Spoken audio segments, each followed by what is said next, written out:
प्रिय विद्यार्थियों, संस्कार children academy Indira colony Barmer के यूट्यूब प्लेटफॉर्म पर एक बार फिर से आपका स्वागत है। हम लोग बात कर रहे थे क्लास 12th जियोग्राफी सीरीज के अंदर थर्ड लेसन की, जिसके अंदर हम लोग बात कर रहे थे जनसंख्या, वितरण, घनत्व और वृद्धि के बारे में। विद्यार्थियों, आज हमारे अध्ययन के मुख्य बिंदु रहेंगे विश्व जनसंख्या वृद्धि, जनसंख्या वृद्धि की प्रवृत्तियाँ, जनसंख्या वृद्धि के कारण, जनसंख्या वृद्धि की विशेषताएं। हम लोग सबसे पहले बात करेंगे विश्व जनसंख्या वृद्धि के बारे में। विद्यार्थियों, प्रीवियस लेक्चर के अंदर हमने बात की थी जनसंख्या वृद्धि किसे कहते हैं।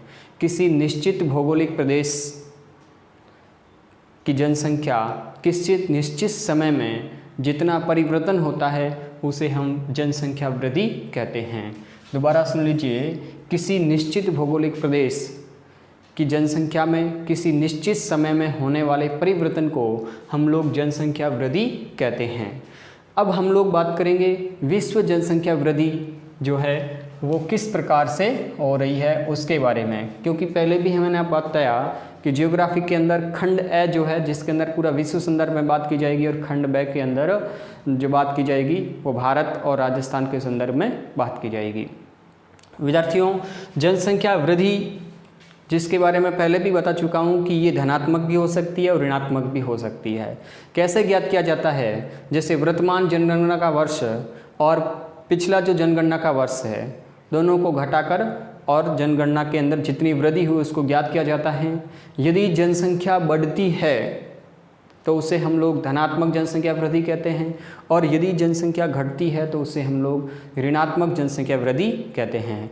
अब हम लोग बात कर रहे हैं कि विश्व जनसंख्या के अंदर वृद्धि किस प्रकार हुई उसके बारे में। विद्यार्थियों, जैसे जैसे मानव का स्थान के साथ में संबंध बढ़ा, स्थानिक संबंध बढ़ने का मतलब जैसे जैसे धरातल के साथ में मनुष्य का संबंध बढ़ता गया वैसे वैसे निरंतर जनसंख्या में वृद्धि होती गई।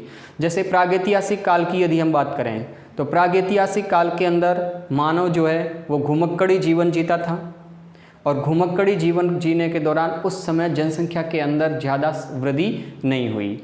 धीरे धीरे जैसे जैसे मनुष्य ने पशु और कृषि से अपना लगाव बढ़ाया, उसकी स्थानिक संबंधता बढ़ी, और पशुओं और कृषि से लगाव बढ़ाने के साथ ही धीरे धीरे उसे पोषण की आपूर्ति होने लगी, और पोषण की आपूर्ति सुनिश्चित होने के साथ ही मानव की जनसंख्या में धीरे धीरे समय के साथ में वृद्धि होती गई। प्रागैतिहासिक काल में घुमक्कड़ी जीवन था, स्थानिक संबंधता बहुत कम थी, इसलिए जनसंख्या वृद्धि ज़्यादा नहीं हुई। लेकिन समय के साथ साथ जैसे जैसे मनुष्य की स्थानिक संबंधता बढ़ती गई और मनुष्य ने कृषि और पशुपालन के साथ में अपने संबंध बढ़ाए तो उसकी खाद्य आपूर्ति सुनिश्चित हुई, और जिससे जनसंख्या के अंदर वृद्धि होना शुरू हुआ। मानव जनसंख्या के अंदर विश्व में जनसंख्या में जो वृद्धि हुई उनकी प्रवृत्तियों की यदि हम बात करें तो जिसे हम 4 काल क्रम खंडों के अंदर बात करेंगे अलग अलग जनसंख्या के अंदर वृद्धि किस प्रकार हुई। सबसे पहले बात करेंगे प्रागैतिहासिक काल की, फिर बात करेंगे प्राचीन काल की, फिर उसके बाद बात करेंगे मध्यकाल की और आधुनिक काल की। विद्यार्थियों, सबसे पहले बात करते हैं प्रागैतिहासिक काल की। प्रागैतिहासिक काल के प्रारंभ के अंदर ऐसा माना जाता है कि इस समय मनुष्य के प्रमुख आर्थिक क्रियाकलाप के अंदर भोजन संग्रह और आखेट हुआ करते थे। यानी इस समय मनुष्य प्रमुख रूप से भोजन संग्रह करता था और आखेट के ऊपर निर्भर रहता था, जिससे अपना पेट पालता था या अपना भरण पोषण करता था, भोजन संग्रह और आखेट के द्वारा। और इस समय जनसंख्या के अंदर ऐसा अनुमान लगाया जाता है कि जहाँ जिन महाद्वीपों के ऊपर बर्फ़ का जमाव कम था वहाँ पर जनसंख्या का फैलाव था, और एक अनुमान के अनुसार इस समय विश्व की जनसंख्या का औसत घनत्व जो था वो 0.04% ही था। 0.04 इस समय विश्व की जनसंख्या का औसत घनत्व था प्रागैतिहासिक काल के अंदर। इस समय जनसंख्या के अंदर ज़्यादा वृद्धि नहीं हुई, क्योंकि इस समय मनुष्य का जीवन स्थायी नहीं था, स्थानिक संबंधता नहीं थी, प्रमुख रूप से आर्थिक क्रियाकलाप भोजन संग्रह और आखेट ही होते थे और जिनसे अपना जीवन यापन करता था। फिर नेक्स्ट बात करते हैं प्राचीन काल। इस समय मनुष्य ने आज से लगभग 6000 वर्ष पूर्व पशुपालन, और कृषि को शुरू किया।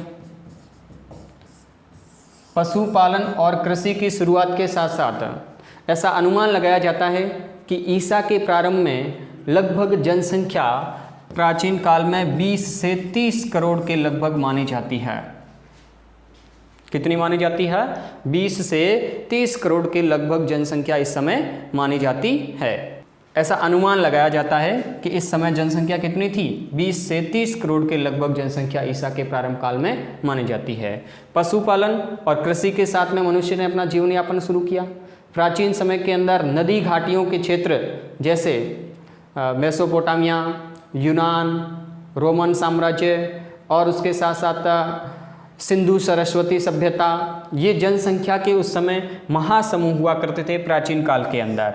यानी इस समय मनुष्य ने पशुपालन शुरू किया, कृषि शुरू किया और उसकी स्थानिक संबंधता बढ़ने लगी, क्योंकि पशुपालन और कृषि करने के लिए मनुष्य का घुमक्कड़ी जीवन समाप्त हो जाएगा, फिर उसे एक स्थान पर रहकर और अपने आर्थिक क्रियाकलाप करने होंगे।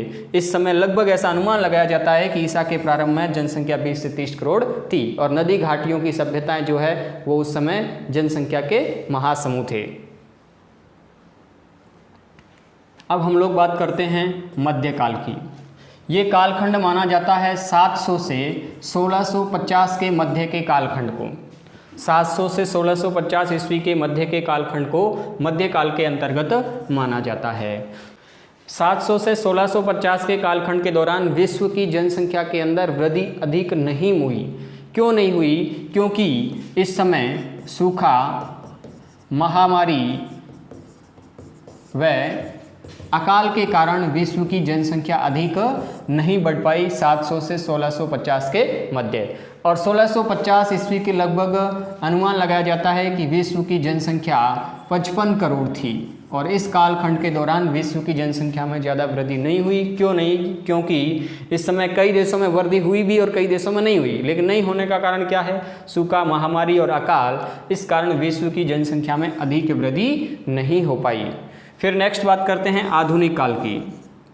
आधुनिक काल 1750 1650 के बाद के समय को आधुनिक काल के अंदर बांटकर हम विश्व जनसंख्या का अध्ययन करते हैं। और 1650 के बाद में आधुनिक काल के दौरान विश्व की जनसंख्या के अंदर बहुत अधिक वृद्धि हुई। यूँ कह सकते हैं कि एक विस्फोटक वृद्धि हुई। 1650 के अंदर विश्व की जनसंख्या लगभग 55 करोड़ थी और 1750 के अंदर यही आंकड़ा 55 करोड़ से बढ़कर 72 करोड़ हो गया। और फिर 1850 की बात करते हैं। 1850 के अंदर विश्व जनसंख्या 1750 72 करोड़ थी और 1850 यानी 100 साल के अंतर के बाद 1850 में दुगनी वृद्धि होके और 133 करोड़ हो गई। और अब यदि हम आगे बात करें वर्तमान समय की, 2013 के अंदर विश्व की कुल जनसंख्या 714 करोड़ हो गई।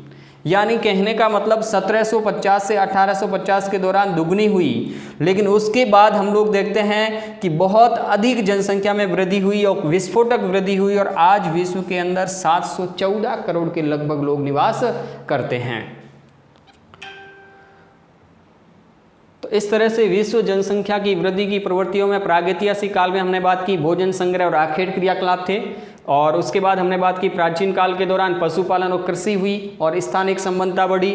और फिर नेक्स्ट हमने बात की मध्यकाल की। तो मध्यकाल के दौरान जनसंख्या कुछ देशों में बढ़ी और कुछ देशों में नहीं बढ़ी। जहाँ जनसंख्या बढ़ी और नहीं बढ़ने का कारण सूखा, महामारी और अकाल। और फिर आधुनिक काल की बात करते हैं। 17वीं शताब्दी के मध्य से लेके आज तक के कालखंड को आधुनिक काल में मानते हैं। और इस समय जनसंख्या के अंदर बहुत अधिक वृद्धि हुई। प्रारंभ में कम हुई लेकिन बाद में लास्ट में धीरे धीरे बढ़ते बढ़ते जनसंख्या के अंदर विस्फोटक वृद्धि होने लगी। अब हम लोग बात करेंगे जनसंख्या वृद्धि की मुख्य विशेषताओं की। जनसंख्या वृद्धि की विशेषताओं में सबसे पहले बात करते हैं 1650 से 1750 के दौरान जनसंख्या के अंदर वृद्धि किस प्रकार हुई। 1650 से 1750 के दौरान एशिया और यूरोप महाद्वीप के अंदर साधारण वृद्धि हुई। एशिया व यूरोप महाद्वीप के अंदर साधारण जनसंख्या में वृद्धि हुई। इसी दौरान अफ्रीका की जनसंख्या घट गई। अफ्रीका की जनसंख्या 1650 से 1750 के दौरान घट गई, कम हो गई। और इसी दौरान उत्तरी अमेरिका और दक्षिणी अमेरिका की बात करें तो उसके अंदर उनकी उत्तरी अमेरिका और दक्षिणी अमेरिका की जनसंख्या के अंदर अल्प वृद्धि हुई। उत्तरी अमेरिका व दक्षिणी अमेरिका की जनसंख्या में अल्प वृद्धि हुई। इस प्रकार हम लोग देखते हैं कि लगभग जनसंख्या में वृद्धि सब जगह हुई और साधारण सामान्य विस्फोटक भी नहीं हुई। और अफ्रीका की जनसंख्या जो है 1650 से 1750 के दौरान घट गई। घटने का कारण क्या हो सकता है? पोषण की आपूर्ति नहीं होना एक कारण प्रमुख रूप से माना जाता है। उसके अलावा अकाल, सूखा, बाढ़, भूखमरी, इन कारणों से भी अफ्रीका की जनसंख्या इस समय घट गई। अब हम बात करते हैं 1750 से 1900 के दौरान जनसंख्या के अंदर वृद्धि किस प्रकार से हुई। 1750 से 1900 तक जनसंख्या की वृद्धि की हम लोग बात करते हैं तो 1750 से 1900 के दौरान एशिया, यूरोप व अफ्रीका तीनों महाद्वीपों के अंदर लगभग सभी महाद्वीपों में जनसंख्या के अंदर वृद्धि दर्ज की गई, लेकिन एशिया, यूरोप और अफ्रीका के अंदर थोड़ी अधिक जनसंख्या वृद्धि है जो दर्ज की गई। सबसे पहले बात की 1650 से 1750 के दौरान एशिया, यूरोप दोनों में साधारण वृद्धि हुई, उत्तरी अमेरिका, दक्षिणी अमेरिका में अल्प वृद्धि हुई, अफ्रीका की जनसंख्या इस दौरान घट गई। फिर हमने बात की 1750 से 1900 के दौरान 1750 से 1900 के दौरान सभी महाद्वीपों की जनसंख्या में वृद्धि हुई, परंतु अधिक जनसंख्या वृद्धि दर कहाँ दर्ज की गई? एशिया, यूरोप और अफ्रीका के अंदर अधिक जनसंख्या वृद्धि दर्ज की गई। तीसरी विशेषता की बात करते हैं 1900 के पश्चात 20वीं शताब्दी के दौरान जनसंख्या के अंदर वृद्धि किस प्रकार हुई, उसकी प्रवृत्ति या उसकी विशेषताएं क्या थी। 20वीं शताब्दी के दौरान जनसंख्या में सबसे अधिक वृद्धि एशिया और उत्तरी अमेरिका महाद्वीप के अंदर दर्ज की गई। एशिया और उत्तरी अमेरिका महाद्वीप के अंदर इस दौरान सबसे अधिक जनसंख्या में वृद्धि दर्ज की गई। और ऐसा अनुमान है कि पिछले 20वीं शताब्दी के 80 वर्षों के दौरान एशिया की जनसंख्या 2 गुनी हो गई और उत्तरी अमेरिका की जनसंख्या 4 गुनी हो गई। यानी 20वीं शताब्दी के दौरान एशिया और उत्तरी अमेरिका महाद्वीप की जनसंख्या में वृद्धि बहुत अधिक हुई और ये वृद्धि सबसे अधिक दर्ज की गई उत्तरी अमेरिकी महाद्वीप के अंदर। एशिया की दुगनी हो गई और उत्तरी अमेरिका महाद्वीप की पिछले 80 वर्षों के दौरान लगभग 4 गुना हो गई। लेकिन इस समय यूरोप की जनसंख्या के अंदर कमी दर्ज की गई। ऐसा क्यों हुआ?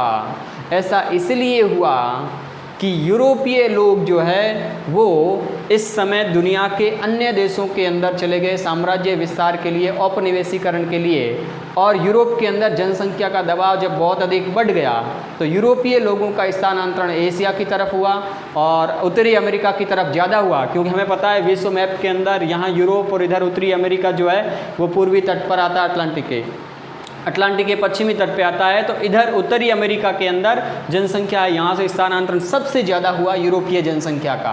और ऑस्ट्रेलिया तक यूरोप के लोग जो है जिन्होंने स्थानांतरण किया, यानी यूरोप में जनसंख्या का दबाव बढ़ गया औद्योगिक क्रांति के बाद। तो औपनिवेशीकरण और साम्राज्य विस्तार के तहत ये लोग यहाँ से सब अन्य स्थानों की ओर स्थानांतरित होना शुरू हो गए। नेक्स्ट हम लोग बात करते हैं जनसंख्या वृद्धि के क्या कारण हैं। जिस तरह से हम लोग देखा 19वीं शताब्दी के बाद में जनसंख्या के अंदर एक विस्फोटक वृद्धि दर्ज की गई, इस वृद्धि के कारण क्या हो सकते हैं उनके ऊपर हम लोग चर्चा करेंगे। जनसंख्या वृद्धि का सबसे पहला और अति महत्वपूर्ण कारण ये माना जाता है कि मृत्यु दर में गिरावट हुई। मृत्यु दर में गिरावट। दूसरा जो कारण माना जाता है वो है खाद्य पदार्थों की निश्चित आपूर्ति।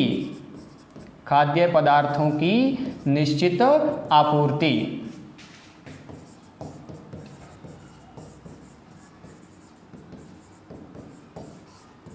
तीसरा कारण है प्रवास। चौथा कारण है वैज्ञानिक व प्राविधिक तकनीकी।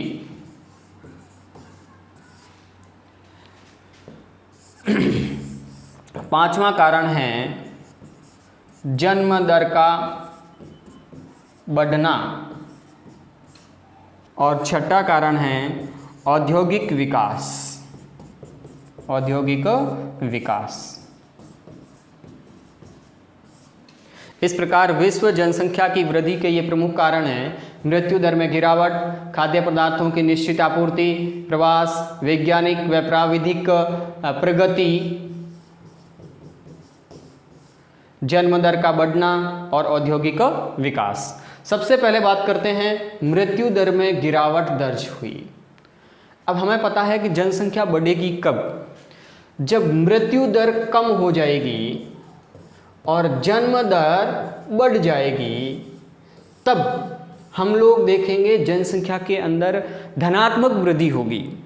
मृत्यु दर में गिरावट होना और जन्म दर का बढ़ना, इन दोनों कारणों से जनसंख्या की वृद्धि कैसे हुई? धनात्मक हुई। दोनों कारणों से जनसंख्या की वृद्धि किस प्रकार की दर्ज की गई? धनात्मक जनसंख्या वृद्धि दर्ज की गई। खाद्य पदार्थों की निश्चित आपूर्ति। मृत्यु दर में गिरावट क्यों आई? जैसे जैसे समय बढ़ता गया, मानव की स्थानिक संबंधता बढ़ती गई और स्थानिक संबंधता बढ़ने के साथ साथ मनुष्य ने अपना तकनीकी ज्ञान विकास किया और अपने विकास के इस चरण के दौरान स्वास्थ्य और चिकित्सा सुविधाओं का विकास हुआ और स्वास्थ्य और चिकित्सा सुविधाओं के विकास के दौरान बुजुर्ग लोग जिन्हें अच्छी चिकित्सा सुविधाएं मिलने के दौरान उनकी आयु बढ़ गई और उसके साथ साथ बर्थ रेट, जन्म लेने वाले बच्चों की मृत्यु है जो वो घट गई। मृत्यु दर घटने के कारण जनसंख्या के अंदर वृद्धि होना शुरू हो गया। नेक्स्ट दूसरी बात है खाद्य पदार्थों की निश्चित आपूर्ति। जैसे जैसे हमने देखा प्राचीन काल से धीरे धीरे मानव आगे बढ़ता गया और आधुनिक काल तक आया, तो स्थानिक संबंधता बढ़ने के कारण खाद्य पदार्थों की आपूर्ति निश्चित हो गई और खाद्य पदार्थों की आपूर्ति सुनिश्चित होने के साथ साथ उच्च तकनीकी गुणवत्ता युक्त बीजों का निर्माण हुआ और इस तरह से कृषि क्षेत्र में तकनीकी विकास हुआ। तो उन कारणों से खाद्य आपूर्ति सुनिश्चित हुई और खाद्य आपूर्ति सुनिश्चित होने से भी मनुष्य की जनसंख्या के अंदर वृद्धि होना शुरू हो गई। फिर एक कारण माना जाता है प्रवास, जिसकी वजह से भी जनसंख्या के अंदर वृद्धि हुई। जैसे हम लोग देखते हैं कि औद्योगिक क्रांति के पश्चात यूरोप ने जब औपनिवेशीकरण शुरू किया और अपने साम्राज्य विस्तार की नीति के तहत औपनिवेशीकरण के इस चरण के दौरान यूरोप की जनसंख्या तो घट गई, लेकिन दुनिया के अन्य देश जहां पर यूरोपीय लोगों का स्थानांतरण हुआ वहां की जनसंख्या बढ़ गई और यूरोपीय लोगों के स्थानांतरण से सबसे ज़्यादा जनसंख्या के अंदर वृद्धि हुई उत्तरी अमेरिका के अंदर। उसके अलावा यूरोपीय लोगों का स्थानांतरण जहाँ जहाँ हुआ, ऑस्ट्रेलिया, अफ्रीका, एशिया, जहाँ जहाँ यूरोपीय लोगों का स्थानांतरण हुआ वहाँ वहाँ जनसंख्या के अंदर वृद्धि हुई, वृद्धि दर्ज की गई। तो प्रवास भी एक प्रमुख कारण माना जाता है। उच्च प्रवास की वजह से तो उस क्षेत्र की जनसंख्या घट जाती है, लेकिन अप्रवास की वजह से जिस स्थान की ओर व्यक्ति गमन करता है वहाँ की जनसंख्या बढ़ जाती है। फिर वैज्ञानिक व प्राविधिक तकनीकी या विकास। वैज्ञानिक प्राविधिकी या तकनीकी विकास के कारण हम लोग देखते हैं आज कोरोना की इस भयंकर महामारी के दौरान हम लोग कोरोना का संक्रमण नहीं फैले उसके लिए आज पूरी तरह से वैज्ञानिकों से आस लगाकर बैठे हैं कि ऐसी कोई ड्रग्स बनाए, दवाई बनाई जाए जिससे इलाज तुरंत हो सके। और उसके साथ साथ हम लोग सबसे ज़्यादा आशा यही वैज्ञानिकों से लगा के बैठे हैं कि कोई इसका वैक्सीन बन जाए, टीका बन जाए। तो प्राचीन समय के अंदर इस तरह का तकनीकी विकास नहीं था, मृत्यु दर अधिक थी। जब भी कोई महामारी या संक्रमण फैलता तो बहुत अधिक संख्या में लोगों की मृत्यु हो जाती थी, तो ऑल ओवर जनसंख्या के अंदर ज़्यादा वृद्धि है जो दर्ज नहीं की जाती थी। समय बढ़ने के साथ धीरे धीरे जैसे जैसे मानव ने प्राविधिकी और तकनीकी विकास किया, तो प्राविधिकी और तकनीकी विकास के बल पर उन्होंने चिकित्सा सुविधाओं का विस्तार किया, उसके साथ साथ अच्छी गुणवत्ता युक्त बीजों का निर्माण किया और अन्य कई तरह के ऐसे भौतिक सुख सुविधाओं के साधन बनाए जिससे मनुष्य का जीवन आरामदायक बना। और विशेष रूप से चिकित्सा के क्षेत्र के अंदर तकनीकी विकास से संक्रमण का बढ़ने का खतरा रुक गया और लोगों को अच्छी चिकित्सा सुविधाएं मिलने से जन्म दर बढ़ गई और मृत्यु दर घट गई, जिससे जनसंख्या के अंदर बहुत अधिक वृद्धि हुई। ये वैज्ञानिक और तकनीकी विकास का ही परिणाम है और आज भी हम अपने वैज्ञानिकों से यही आस लगा के बैठे हैं कि बहुत जल्द से जल्द यदि हमें कोई टीका मिल जाए गए तो संक्रमण की रोकथाम हो सकती है कोरोना की, और हम लोग पूरी दुनिया जो है इस कोरोना महामारी से जो जंग लड़ रही है, एक बार पुनः मानव जाति इस वायरस के ऊपर अपनी विजय हासिल कर सकती है अपने ज्ञान से। तो ये वैज्ञानिक और तकनीकी विकास जो हमने प्रगति की, उसी वजह से विश्व के अंदर भी जनसंख्या में वृद्धि हुई। नेक्स्ट हम लोग बात करते हैं जन्म दर का बढ़ना। जन्म दर के बढ़ने के पीछे क्या कारण माना जाता है? वैज्ञानिक और तकनीकी विकास। अच्छी गुणवत्ता युक्त चिकित्सा सुविधाएं मिलने से हमारा जन्म दर जो है वो बढ़ जाती है, और जन्म दर बढ़ने से जनसंख्या के अंदर वृद्धि होती है। फिर है औद्योगिक विकास। औद्योगिक विकास का क्या फ़ायदा होता है? जनसंख्या वृद्धि दर कैसे बढ़ती है? औद्योगिक विकास की वजह से लोगों को रोजगार मिलता है। रोजगार मिलने से लोगों की खाद्य आपूर्ति सुनिश्चित होती है, लोगों का जीवन स्तर बढ़ता है, रहन सहन का ढंग बढ़ता है, और जीवन स्तर बढ़ने के कारण रोजगार मिलने से लोगों का जीवन स्तर बढ़ा, और जीवन स्तर बढ़ने से लोगों के जनसंख्या के अंदर वृद्धि होना शुरू हो गई। इस प्रकार हम लोग देखते हैं कि इन सब कारणों से आज विश्व के अंदर जिस तरह से पिछली शताब्दी में जनसंख्या में विस्फोटक वृद्धि हुई, उसमें मृत्यु दर में गिरावट, खाद्य पदार्थों की निश्चित आपूर्ति, प्रवास, वैज्ञानिक और प्राविधिकी प्रगति, जन्म दर का बढ़ना और औद्योगिक विकास जो है, ये प्रमुख कारण हैं जिनकी वजह से विश्व की जनसंख्या के अंदर तीव्र गति से वृद्धि हुई। इस प्रकार आज का हमारा लेसन यही समाप्त हुआ। थैंक्स फॉर वॉचिंग संस्कार चिल्ड्रन एकेडमी।